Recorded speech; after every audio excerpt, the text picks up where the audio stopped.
lifestyles are very different here, and I don't know, we love Israel. We love Israel. Not everything good has happened to us, but I don't know whether you know it, but I lost my mother and sister in a terrorist attack. So, yeah.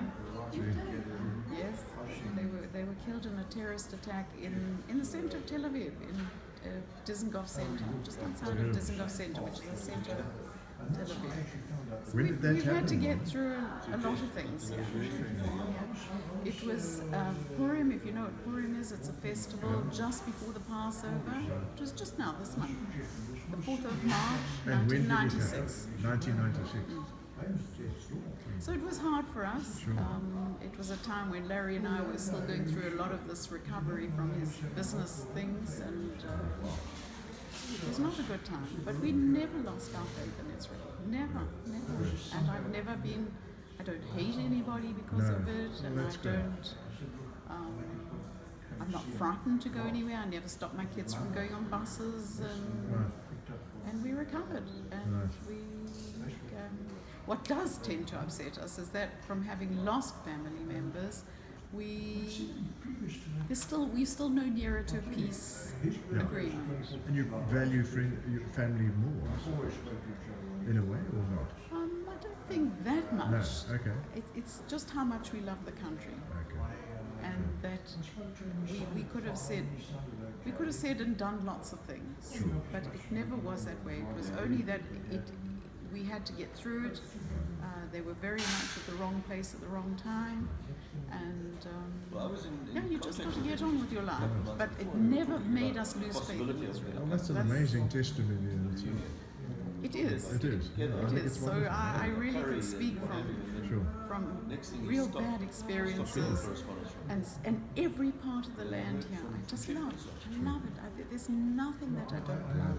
Even the bad drivers and this very Middle Eastern temperament and manners. I mean, they have real manners, and you'll come across it lots of times.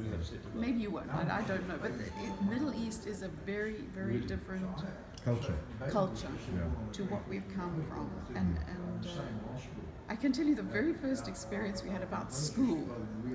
Our kids went to a school, okay, and we were asked to have an interview with the headmaster. I put on good clothes. We were in an absorption center, and I really had to dig out something that I thought was appropriate to go and see the headmaster of the school that 2 of my 3 kids were going to. And we went in there very innocently, and the secretary of the school said, "Oh, he's over there. He's not in the office at the moment, but you can speak to him over there." And who was he over there? He was wearing short denim shirts, and he was watering the garden. And our interview was conducted with him watering the garden. He was introduced as Moshe. I never ever got to know his surname. And you know, here they call the teachers by their first name, so I don't know anybody's surname. The kids wear casual clothes to school. They wear shorts and t-shirts, and although nowadays they try to make it sort of blue and white, but denims and t-shirts, and it was so different. They certainly don't ever stand up in a class if a teacher walks in. I mean, they'd hardly keep quiet. I don't know, the whole thing, and it was from that basic experience that we learned that everything is done differently here. Everything. If you're calling the headmaster Moshe and he's wearing his shorts and watering the garden, as we know, it does not generally happen to us in South Africa. A whole lot's got to change in your mind as to how you treat people, because it's not done from this perspective of respect. Kids are taught respect in school. Here they're taught more equals. I don't know, it's just a different way of kids going to school. And we learned from that. Great. And that's how life went on here. You get by. Should we go and find is your wife joining? I don't think they're going to have time, I don't know eh? how much time we actually have, but Julia's coming down. Tell us a bit about how you got. Marlyn was telling us about how your first business failed, and then eventually. And the second one and the third one. Okay, well, how come you're still alive and earning a living? Tell us a little bit about that. No, I'm still alive. You're still. I can see that. Forget the second one. But you're running a business. What do you actually do? No, I'm a freelancer. Oh, okay, right. Okay. do marketing writing, Okay. website content, Right. social media, Right. all that sort of. Okay. Interesting. And how do you promote your services, or is it all word of mouth? I have a website. Okay. Do it through Social LinkedIn, media? social media, LinkedIn contacts. Right. Okay. I try to limit it. No, that's wrong. I have to limit it to a number of prime clients Okay. so that I can handle it. Sure.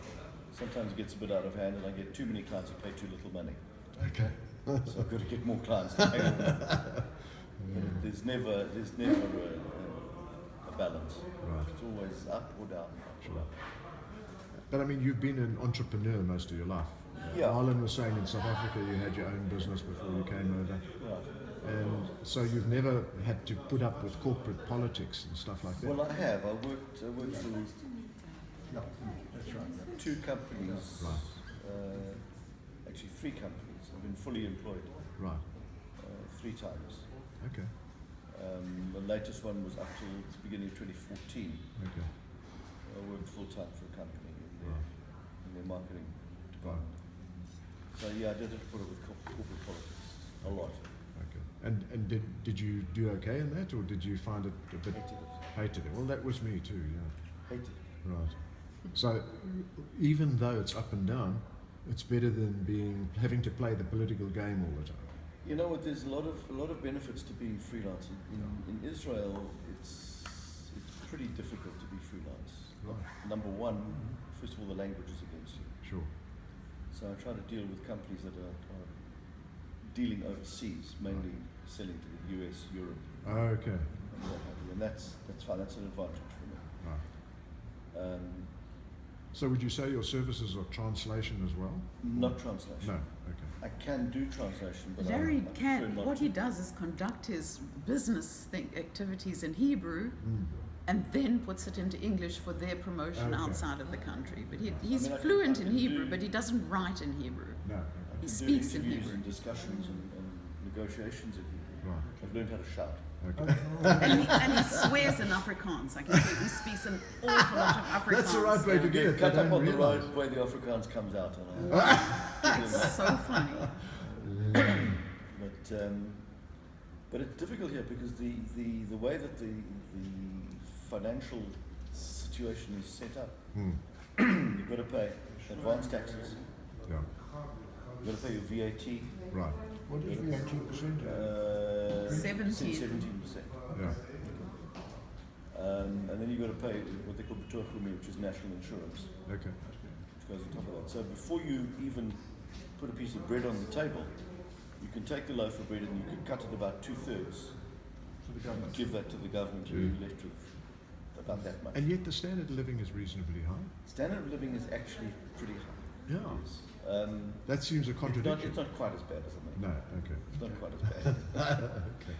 But it's a Yeah, constant but we battle. don't own a property here. We've Okay. never been able to have a property. Yeah. It's a different thing.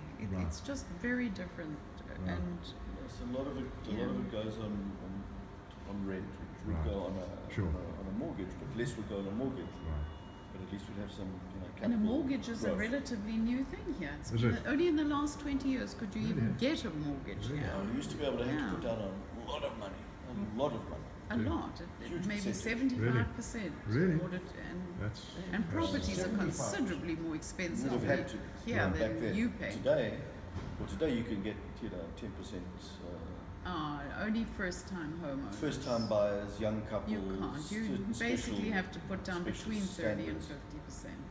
It's I not must, put on I must tell you too, just because this might be the only chance I've had of doing it, that I remember you so well from DHS as being a very caring, considerate, Oh, he likes entertaining person. all this terminology. Hello there, I'm Marlyn. Hello, how do you do? Oh, you're awake? Trying to stay that way. Anyway, okay.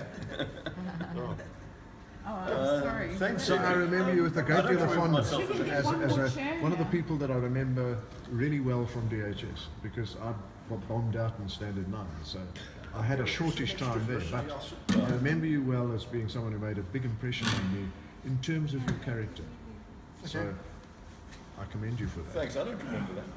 Oh! There's another side to it, clearly. That's right.